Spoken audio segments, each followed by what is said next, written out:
اگر بہن کی عزت نہ کی، اگر بہن کی عزت نہ کی، بہن کے ساتھ اچھا سلوک نہ کیا تو کیا ہوگا؟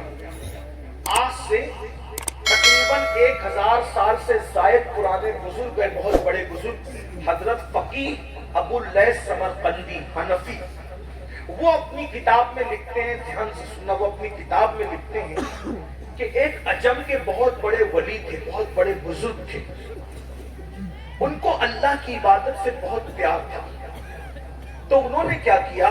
عجم چھوڑا۔ عجم کہتے ہیں عرب کے علاوہ جتنا خطہ اس کو کیا کہتے ہیں؟ عجم کہتے ہیں۔ عجم چھوڑا، بس یہ اختتامی لفظ ہے، دھیان سنو۔ بہن کی خبر گیری نہ کرنے پہ، بہن کی عزت نہ کرنے پہ، ولی کہلانے، ولی بن جانے والے نہیں، ولی کہلانے والوں کا حال سن لیں۔ بہت ہلکے میں مت لو بہنوں کو، بھائیوں کو، رشتوں کو ہلکے مت لو۔ اللہ فرماتا ہے واتقوا اللہ الذی تساءلون بہ والارحام ان اللہ کان علیکم رقیبا۔ رشتوں کے معاملے میں اللہ سے ڈرتے رہو، اور پیٹ کے رشتوں کے بارے میں خاص طور پہ اللہ سے ڈرتے رہو، رشتوں کا خیال کرو۔ یہ رشتے کا، جو رشتے ہم بناتے ہیں اس کا بڑا خیال ہے، جو رشتے اللہ نے بنائے ہیں اس کا کوئی خیال نہیں۔ جو رشتے اللہ نے بنائے اس کا خیال کرو نا، جو تم بناتے اس کا بھی خیال کرو، جو اللہ نے بنایا اس کا زیادہ خیال کرو۔ تو وہ عجم سے ہجرت کر کے مکہ چلے گئے، پوری رات طواف کرتے، تلاوت کرتے، عبادت کرتے، ان کی عبادتوں کا شہرا پورے مکے میں گونج اٹھا۔ عجم سے ایک ولی آیا ہے، ایک اللہ والا آیا ہے، عبادت عبادت عبادت، صرف عبادت کرتا ہے۔ ایک تاجر تھے مکے کے، ان کو سفر پہ جانا تھا، جب سفر کے لیے وہ جانے لگے تو ان کے پاس سونا تھا، گولڈ، کئی کلو سونا تھا۔ انہوں نے سوچا مکے میں میں کس کے پاس یہ رکھوں، سفر پہ جا رہا ہوں کس کے پاس رکھوں؟ تو سوچا کہ جو بندہ رات دن عبادت کرتا ہے اس کے پاس رکھ دیتے ہیں، تو انہی کے پاس رکھ دیا۔ اور وہ سفر پہ گیا۔ پہلے کا سفر تو ایسا نہیں تھا نا کہ چند گھنٹے میں آدمی لوٹ آئے، آدمی جاتا تھا تو اکثر لوٹتے ہی نہیں تھے۔ سفر سے آنا مطلب نئی زندگی تھا، بہت آسان نہیں تھا سفر، آپ کو پتہ ہے۔ جب وہ بہت دنوں کے بعد، عرصے کے بعد واپس لوٹے وہ تاجر، تو ان کو خیال آیا کہ میں نے کئی کلو گولڈ اپنا سونا اس اللہ والے کے پاس رکھا تھا، واپس لینا چاہیے۔ جب انہوں نے پتہ کیا تو پتہ چلا کہ وہ اللہ والے کا انتقال ہو گیا، مکے میں انتقال ہو گیا، حرم کے قریب میں دفن ہے۔ بہت ٹینشن ہوا، یا اللہ میرا اتنا سونا اب میں کس سے پوچھوں، کیونکہ میں نے تو اس کو اللہ والا سمجھ کے رکھا تھا، مجھے کیا پتا کہ وہ مر جائے گا، انتقال ہو جائے گا۔ تو انہوں نے اپنے اس مسئلے کے حل کے لیے حضرت مالک ابن دینار کے پاس گئے۔ مالک بن دینار بہت بڑے بزرگ، حضرت مالک بن دینار کے پاس گئے کہ حضرت ایسا ایسا حادثہ ہو گیا۔ انہوں نے کہا کوئی بات نہیں، وہ نیک تھا، کہا اللہ والا، کہا رات رات بھر طواف عبادت تلاوت کرتے تھے۔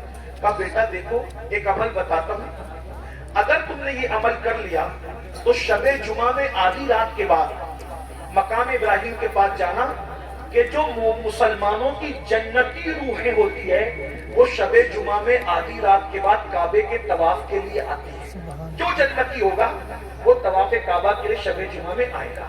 یہ عمل پڑھ لو، اس کو آواز لگانا، اگر وہ جنتی ہے تو وہ ضرور تجھ سے بات کرے گی اس کی روح۔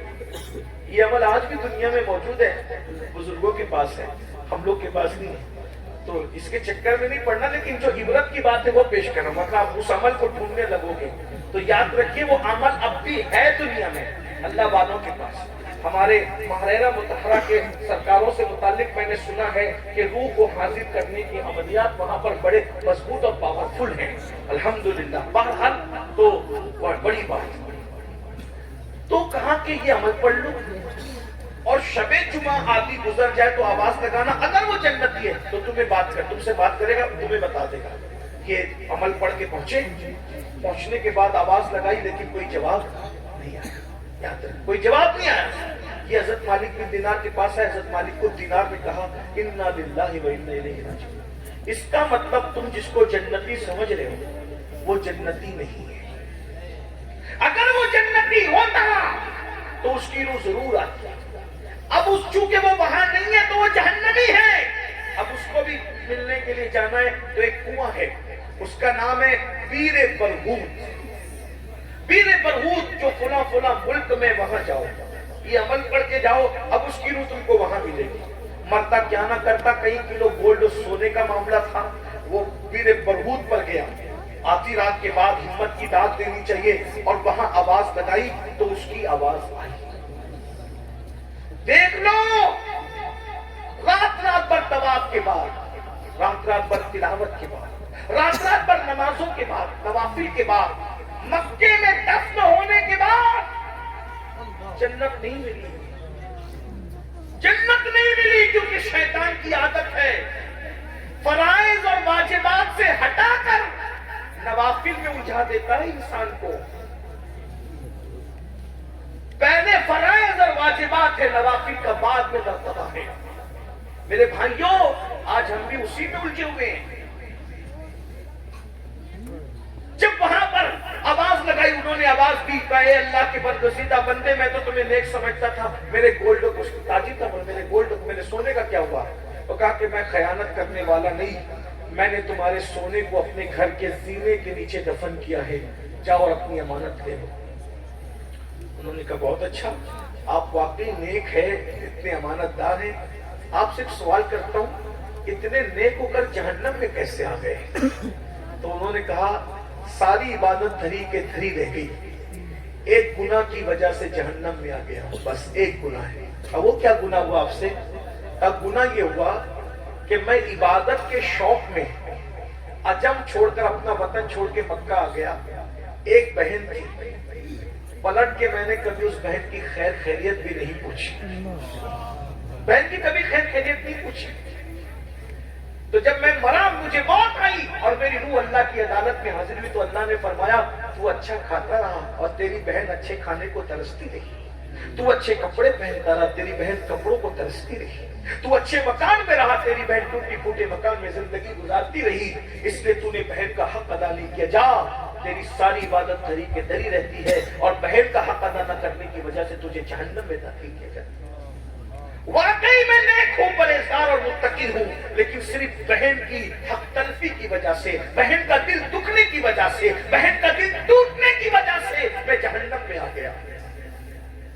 اس مجمع میں بھی میرے بھائی ہزاروں لوگ ہیں، موجود ہوں گے، ہم نے بہن کا دل توڑا۔ میں یہی تو کہنا چاہتا ہوں، جب عام مسلمان کا دل توڑنا، اس کو ذلیل کرنا اتنا تباہ کر دیتا ہے آدمی کو، تو بہنوں کا دل توڑنا، بھائیوں کا دل توڑنا، ماں باپ کا دل توڑنا، رشتہ داروں کا دل توڑنا کتنا نقصان ہے۔ پھر کیا ہوا؟ اس تاجر کو اس روح نے کہا اگر تم مجھ پہ احسان کر سکتے تو ایک احسان کرو، عجم میں فلاں فلاں شہر میں اب بھی میری بہن حیات ہے، اگر تم اس کے پاس جا کر کے اس کو کہہ دو کہ وہ مجھے معاف کر دے، اگر بہن معاف کر دے گی تو میری بگڑی بن جائے گی۔ وہ تاجر وہاں سے نکلا، نکل کے سوچا کہ یہ بات سچی ہے کہ غلط ہے، وہ سیدھا پہلے مکہ گیا، وہ زمین کھودی، سونا نکلا، سمجھا کہ بات صحیح ہے، پھر وہ عجم گیا، عجم جانے کے بعد جو پتہ بتایا تھا، ایڈریس بتایا تھا، جب وہاں پہنچا تو دیکھا ایک بوڑھی عورت ہے، بہت برے حالات میں، ٹوٹے پھوٹے مکان میں ہے۔ جب وہاں پہنچا تو پہنچنے کے بعد کہا تم فلاں فلاں کو جانتی ہو؟ وہ بیٹھی تھی، اٹھ کے کھڑی ہو گئی، رو پڑی، وہ میرا بھائی، وہ میرا بھائی تھا، میرا بھائی تھا، وہ تیرا بھائی تھا۔ دیکھو بہن ناراض ہے، دل توڑا گیا ہے، حق تلفی کی، پھر بھی کہہ رہی میرا بھائی، میرا بھائی، وہ میرا بھائی تھا، اور تم کیسے جانتے میرے بھائی کو؟ کہا کہ میں مکے کا رہنے والا ہوں، اس کا انتقال ہو گیا۔ رو پڑی، میرے بھائی کا انتقال ہو گیا، افسوس افسوس۔ پھر کہا اسی نے مجھے بھیجا ہے، میں تمہارے پاس آیا ہوں، بتاؤ اس کے بارے میں کیا ہے؟ پیار تو بہت ہے لیکن اس نے بہت دل دکھا، وہ مجھے چھوڑ کے چلا گیا، لیکن کبھی میری خیریت بھی نہیں پوچھی، میرا حال بھی نہیں پوچھا، میں کھانے کو ترستی ہوں، بارش ہوتی ہے تو ٹوٹا مکان ہے اس میں بھیگتی ہوں، سردیوں میں کڑپتی رہتی ہوں، بے چین رہتی ہوں، گرمیاں تباہ کرتی ہے، برباد کرتی ہے۔ اللہ کے بندے، اس نے میرا دل دکھایا، کہا تمہارا دل دکھایا، تمہارا حق ادا نہیں کیا، عبادت کے باوجود بھی جہنم میں، اگر تم اس کو معاف کر دو تو اس کو جنت مل جائے۔ بہن بہن ہوتی ہے، کہا اللہ اگر وہ میری وجہ سے جہنم میں، میں دعا کرتی ہوں اللہ اسے معاف کر دے، میں بھی معاف کر دوں، لیکن میرے بھائی کا پیغام لے کے آنے والے، اتنی دور سے تو آیا ہے، میرے گھر قیام تو کر، کچھ روکھی سوکھی کھا تاکہ میں تیری خدمت کروں۔ وہ بزرگ وہ تاجر کہتا ہے میں کھا کے سویا تو میں نے خواب میں کیا دیکھا کہ وہ بزرگ جنت کے باغوں میں ٹہل رہے ہیں اور کہتے ہیں اللہ تجھے جزائے خیر عطا فرمائے، تو نے میری بہن سے معافی تلافی کروا دی، ادھر بہن نے معاف کر دیا، ادھر اللہ نے مجھے جنت عطا فرمائی۔ یہ ہے میرے بھائیو، تو غریب نواز کے ملفوظ پڑھ رہا تھا، اب بات سمیٹو۔ تو غریب نواز سرکار کہتے ہیں مسلمان کو ذلیل کرنا جتنا بڑا گناہ ہے اتنا بڑا کوئی گناہ نہیں۔ اس طرح غریب نواز کبھی کہتے ہیں، کیا کہتے ہیں؟ فرماتے ہیں اللہ تک پہنچنے کا راستہ، سن لیں خوبصورت جملہ غریب نواز کا، اللہ تک پہنچنے کا راستہ لوگوں کے دل سے ہو کر کے گزرتا ہے۔ لوگوں جب تک لوگوں کے دل خوش نہیں کرو گے تم کبھی اللہ والے نہیں بن سکتے۔ لوگوں کا دل خوش کرو، لوگوں کا دل خوش کرو، یاد رکھیے، ہاں لوگوں کا دل خوش کرو، لوگوں کے دل مت توڑو، لوگوں کو تکلیف نہ پہنچاؤ۔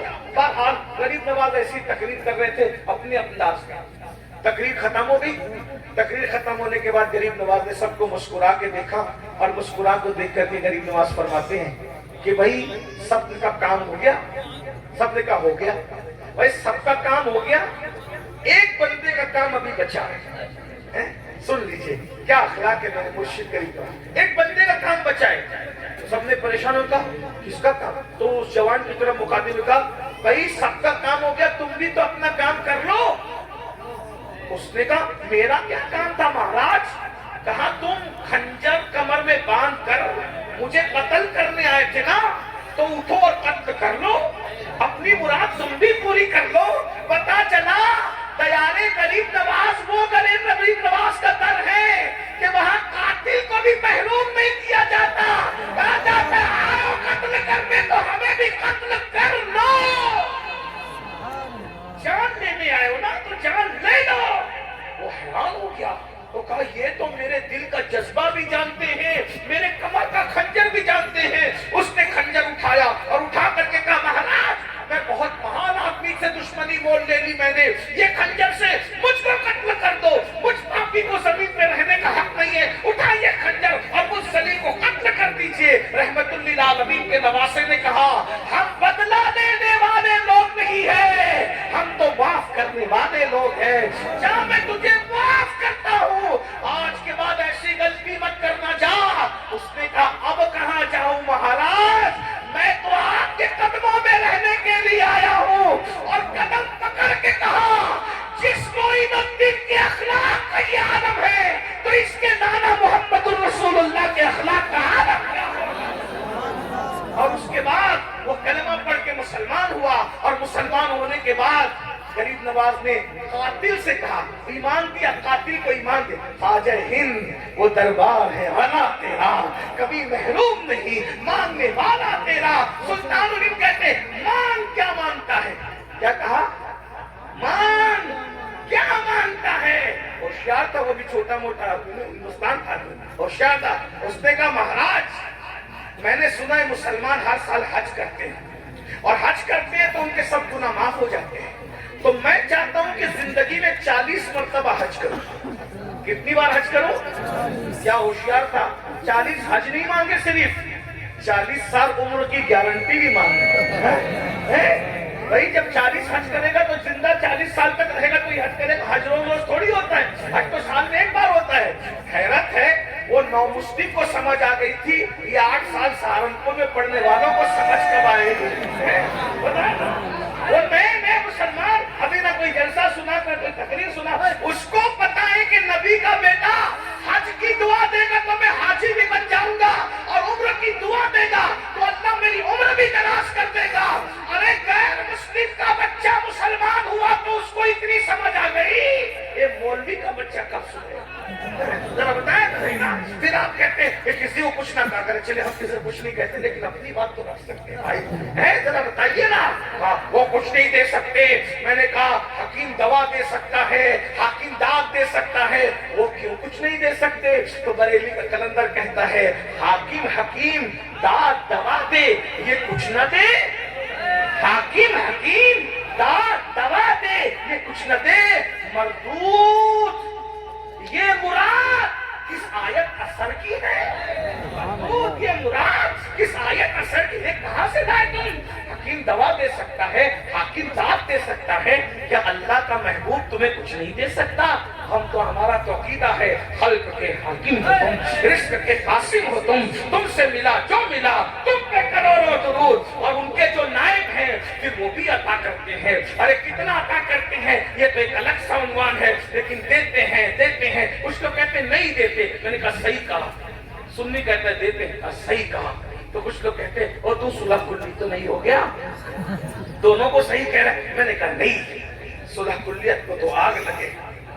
الحمدللہ ہم فکر رضا کے وارث ہیں، لیکن بات جو ہے وہ ہے، دونوں کی صحیح ہے۔ وہ کہتا ہے نہیں دیتے، میں نے کہا صحیح کہا۔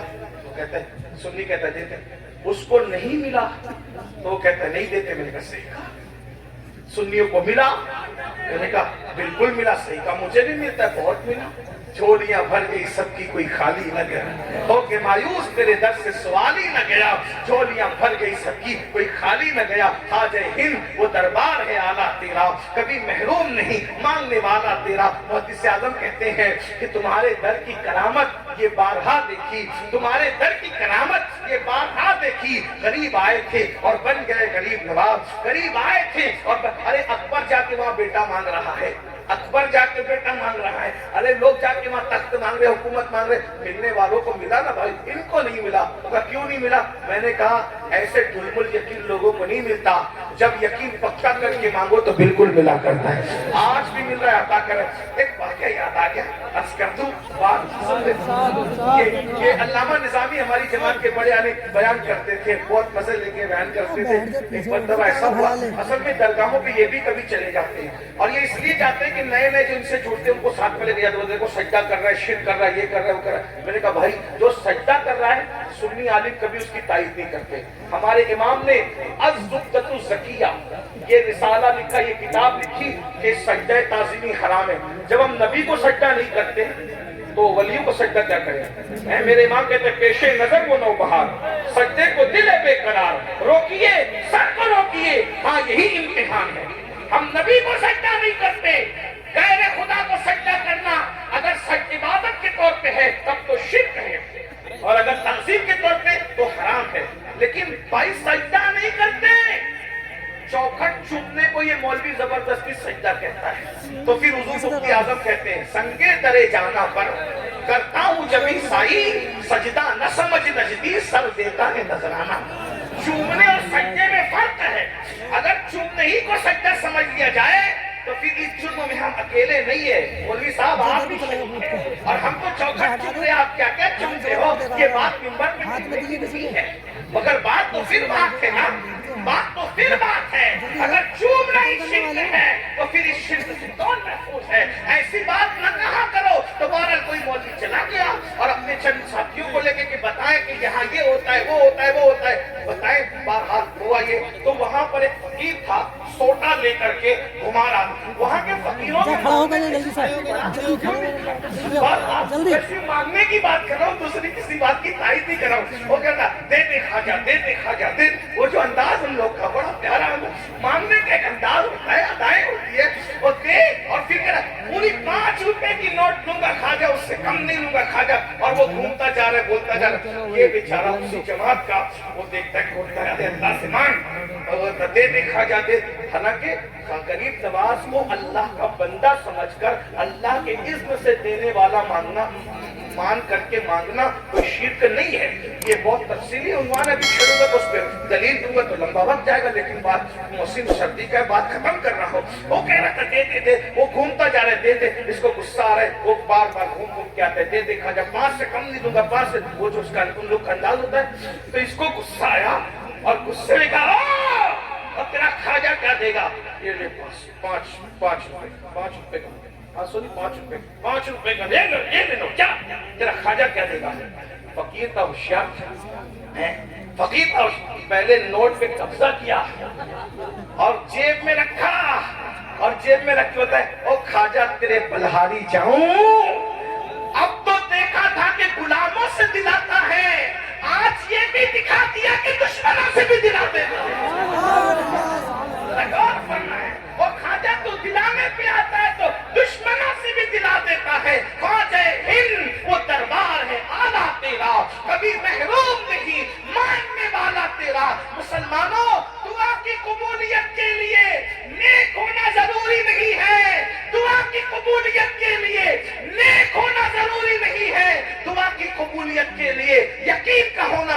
ہے. اگر یقین سے مانگو گے، اگر یقین سے مانگو گے تو اللہ بھی عطا کرے گا، یقین سے مانگو گے تو نبی بھی عطا کریں گے، یقین سے مانگو گے تو ولی بھی عطا کریں گے. اور اگر جھلمل یقین لے کر کے جاؤ گے کچھ نہیں چلے گا تو وہ مسلمان ہو گیا. اور کہا غریب نواز نے کیا مانگتے ہو؟ مانگو. اس نے کہا 40 حج کرنا چاہتا ہے.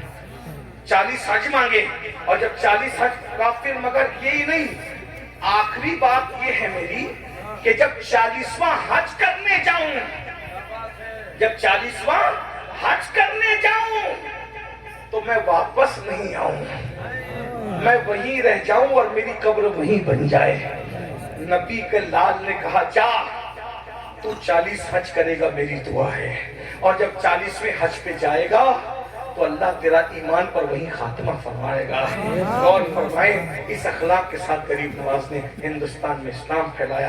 اللہ تعالیٰ ہم سب کو غریب نواز کی چوکھٹ سے وابستگی سلامت رکھے، عمل کی توفیق عطا فرمائے. گفتگو کے درمیان اگر کوئی غلطی ہے تو اللہ معاف کر دے. استغفر اللہ ربی من کل ذنب و اتوب الیہ. ہو گیا بھائی.